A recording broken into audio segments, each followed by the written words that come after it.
बच्चों, star classes bye Balram sir में आपका स्वागत है। आज हम लोग क्लास 12 के ऑर्गेनिक केमिस्ट्री के बारे में, जैसे हम लोग पिछले वीडियो में ऑर्गेनिक केमिस्ट्री में फंक्शनल ग्रुप से स्टार्ट किए थे, आज हम लोग उस वीडियो में जहाँ तक एंड किए थे उससे आगे पॉइंट हम लोग चलिए उससे आगे हमारा क्या पॉइंट है। जैसे किसी भी कोई कार्बन आपका रहेगा, कार्बन की संख्या दिया हुआ रहेगा, उस कार्बन की संख्या के अनुसार उसमें अल्क का प्रयोग करना है। अल्क का प्रयोग क्या करना है, सब अलग अलग संख्या के लिए अलग अलग अल्क का प्रयोग करते हैं। जैसे यदि कार्बन की संख्या 1 हो तो उसमें जो है ना अल्क का प्रयोग करेंगे उस कार्बन के लिए मेथ। यदि कार्बन की संख्या 2 हो उसके लिए हम लोग प्रयोग करेंगे इथ।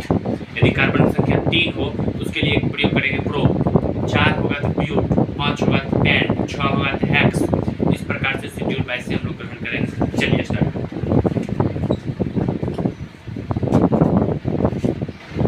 एक तरफ हम लिखते हैं कार्बन की संख्या,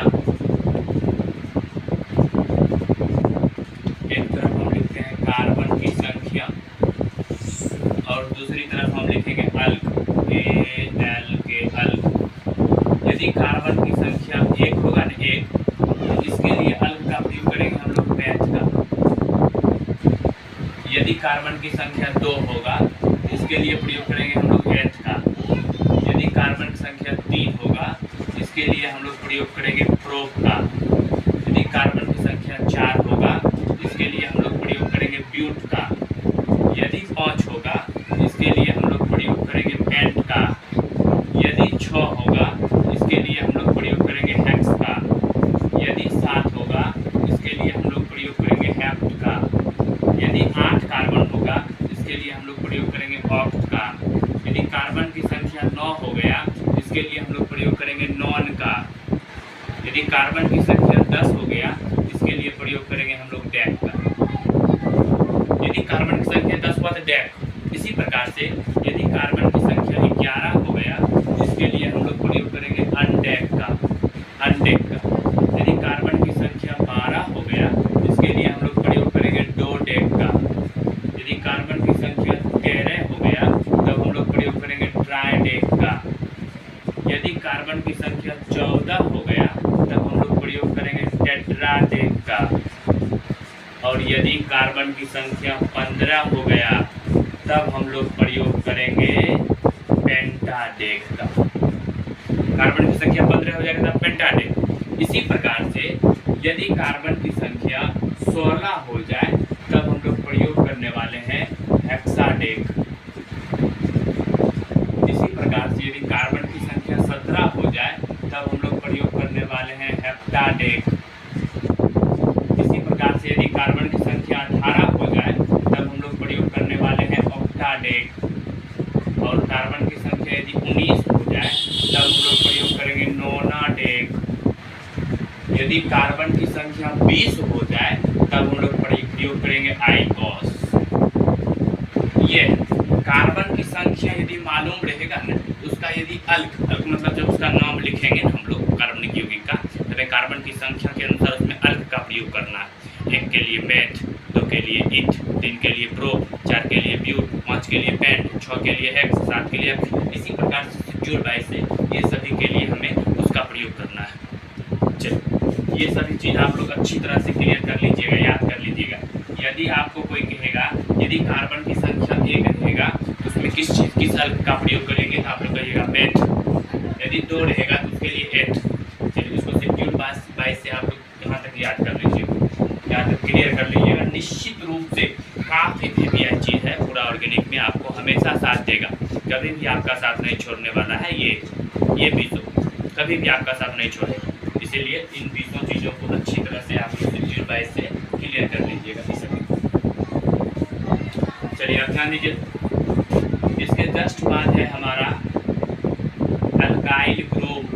ध्यान से देखते रहिएगा, इसके जस्ट बाद है हमारा अल्काइल ग्रुप।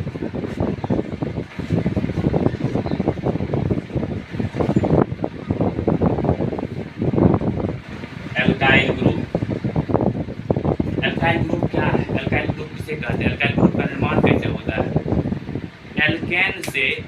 एल्केन ग्रुप से एक हाइड्रोजन परमाणु को विलोपन करने से जिस नया ग्रुप का निर्माण होता है उसे हम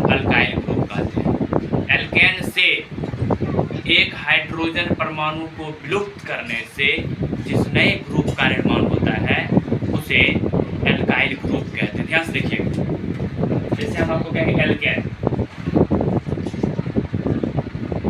एल्केन से एक हाइड्रोजन परमाणु को विलुप्त कर दीजिए, एल्केन से एक हाइड्रोजन परमाणु को उड़ा दीजिए, तब जो आपका नया चीज बनेगा, उधर जो नया प्रोडक्ट बनेगा उसको आप कहिएगा alkyl group, alkyl group. Alkane से एक हाइड्रोजन परमाणु को हटा देने से जो नया परमाणु मिलता है उसे हम लोग एल्काइल ग्रुप कहते हैं। जैसे देखिए एग्जाम्पल देखिए CH4, CH4 ये एल्केन का एक कार्बनिक यौगिक है। यहाँ से हम क्या करेंगे, यहाँ हम क्या करने वाले हैं, CH4 है, हाइड्रोजन है 4 गो, हाइड्रोजन परमाणु 4 गो है, तो एगो हटाएंगे तो हाइड्रोजन परमाणु, एगो हटाएंगे तो हाइड्रोजन परमाणु यहाँ 3 गो बचेगा, कितने बचेगा। एक जो हाइड्रोजन हटा हुआ है वो बॉन्ड के रूप में, कार्बन के पास टोटल आप कार्बन की संयोजकता होती है 4, इसका बॉन्ड भी होना चाहिए 4, कार्बन के पास 3 एक हाइड्रोजन बॉन्ड है, वो जो हाइड्रोजन हटा है तो बॉन्ड के रूप में आएगा, बॉन्ड के रूप में दर्शाएगा। यही है अल्काइल ग्रुप, यही है अल्काइल ग्रुप। सिंपली ये है आपका एल्केन, एक कार्बन है, कार्बन एक के एक, ध्यान देखिएगा कार्बन एक है, एक के लिए आप सभी लोग जानते हैं अल्क का प्रयोग मेथ, एक के लिए मेथ, एक के लिए मेथ, एक कार्बन है, कार्बन परमाणु यहाँ पर एक है, मेथ। एल्केन ग्रुप है, एन का प्रयोग आपको करना पड़ेगा, एल्केन है, अल्क मतलब कार्बन, अल्क का प्रयोग कर दिए, एन है, एन ने दी। अब देखिए तो एक कार्बन परमाणु जब हट जाएगा ना तो कार्बन परमाणु तो यहाँ पर एक है, हाइड्रोजन परमाणु एक हट गया है, कार्बन परमाणु एक के लिए आप जानते हैं METH दीजिएगा मेथ, लेकिन ये अल्क का प्रयोग आप मेथ कर दिए, अब वाइयल ग्रुप है तो इसका नाम हो जाएगा मिथाइल, अर्थात मिथेन से बन गया मिथाइल, मिथेन से क्या बन गया, मिथाइल। इसी प्रकार से यदि हम आपको कहेंगे CH3 सिंगल बॉन्ड CH3, एक कार्बन यहाँ एक कार्बन यहाँ, दो कार्बन, दो कार्बन के लिए इथ का प्रयोग, दो कार्बन के लिए इथ का प्रयोग हम कर देंगे, सिंगल बॉन्ड है, या एक चीज आप लोग याद कर लीजिएगा, यहाँ सिंगल बॉन्ड है कार्बन परमाणु के बीच में, कार्बन परमाणु के बीच में यदि सिंगल बॉन्ड उपस्थित हो तो एल्केन का टर्म होता है, ये एल्केन का टर्म है, यहाँ AN आएगा, AN अर्थात इसका नाम है इथेन। अब देखिए तो हाइड्रोजन परमाणु 3 यहाँ है, 3 यहाँ 6 गए, इसमें से एक हाइड्रोजन परमाणु हटा दीजिए, या फिर आपका इच्छा नहीं है तो इसमें से हटा दीजिए, एक हाइड्रोजन परमाणु को हटाना पड़ेगा तभी आपका एल्काइल ग्रुप की प्राप्ति हो। एक एल्केन से एक हाइड्रोजन परमाणु हटा दीजिएगा ना, एल्काइल बन जाएगा। चलिए CH3 सिंगल बॉन्ड, यहाँ CH3 हाइड्रोजन 3 का हम तो ये भी लिखेंगे, हाइड्रोजन यहाँ पर हम तो ये भी लिखेंगे, यहाँ से एक हाइड्रोजन हटा करके यहाँ बॉन्ड